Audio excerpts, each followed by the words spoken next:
இந்திய சமூகம் இன்னும் 10 இருந்து 15 ஆண்டுகளுக்குள் புதிய பரிணாமத்தை பெறும் என மாய்கா தேசிய தலைவர் டாக்டர் ஸ்ரீ ஜி பழனிவேல் நம்பிக்கை தெரிவித்துள்ளார். பிரதமர் டாக்டர் ஸ்ரீ நஜீப் துன் ரசாக்கின் தலைமைத்துவம் அதற்கு வித்திடும் என அவர் கூறினார்.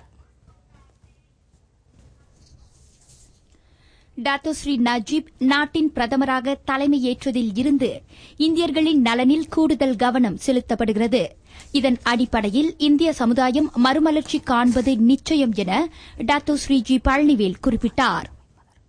ரொம்ப பேருக்கு வருமானம் ரொம்ப குறைவா இருக்குது. வருமானம் இல்லாதவங்களும் இருக்கிறாங்க, கடன்ல உள்ளவங்களும் இருக்கிறாங்க, பாதிக்கப்பட்டவங்களும் இருக்கிறாங்க. இவங்க எல்லாரையும் ஒரு மேல் இது கொண்டு வரணும்னா குறைஞ்சபட்சம் ஒரு 10-15 வருஷம் எடுக்கும். உடனே ஒரு மாற்றத்தை உருவாக்க முடியாது. இப்பதான் மாற்றம் ஆரம்பித்திருக்கிறது. ஒரு 10 வருஷம் சொல்லும். ஒரு பெரிய உருமாற்றம் காண்றதுக்கு எப்படி ஒரு 10 வருஷம் சொல்லும். கல்வி, பொருளாதாரம், எல்லா மாதிரி துறைகளிலும் ஒரு மேம்பாடு காண்றதுக்கு 10 வருஷம் எடுக்கும். ஆனா இப்ப ஆரம்பிச்சிடும்.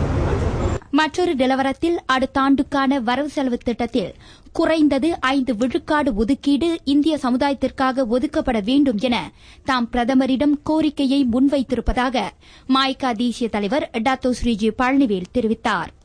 இந்திய சமுதாயத்தின் பல்வேறு சமூக நலத் திட்டங்களுக்கு அந்நிதி ஒதுக்கீடு தேவைப்படுவதாக அவர் கூறினார்.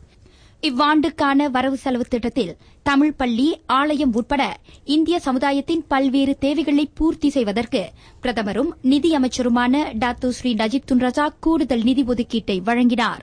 அந்த ஒதுக்கீட்டை காட்டிலும் அடுத்த ஆண்டுக்கான வரவு செலவு திட்டத்தில் இந்திய சமுதாய மேம்பாட்டுக்காக கூடுதலான நிதியை பிரதமர் அறிவிப்பார் என டாக்டர் ஸ்ரீ ஜி பழனிவேல் நம்பிக்கை தெரிவித்தார்.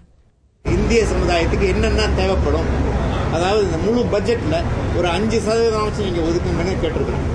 அதாவது அரசாங்க திட்டத்தில் அவங்களுக்குன்னு வைத்திருப்பாங்க, அது வேற விஷயம். இந்தியர்களுக்கு மற்ற இனத்துக்கு எல்லாருக்கும் எதிர்ப்பாங்க. தனியா கேட்டிருக்காங்க 5% ஒதுக்குங்க அப்படின்னு. இப்போ இந்த சீட் ப்ரோக்ராமுக்கும் நான் கூட கேட்டிருக்கிறேன். அதே போல திக்குனுக்கு 30 50 ஆக்க சொல்லியிருக்கிறேன். 30 மில்லியன் வழங்குறாங்க. இப்ப 50 ஆக்க சொல்லியிருக்கிறேன். நாட்டின் மேம்பாட்டுக்கு ஏற்ப இந்திய சமுதாயம் வளர்ச்சி அடைவதற்கு வித்திடும் நிதி உதவியை அரசாங்கத்திடம் இருந்து பெற்றுத்தர மாய்கா தொடர்ந்து முயற்சிகளை மேற்கொள்ளும் என பிரதமர் துறை அமைச்சருமான டாக்டர் ஸ்ரீ ஜி பழனிவேல் உறுதியளித்தார்.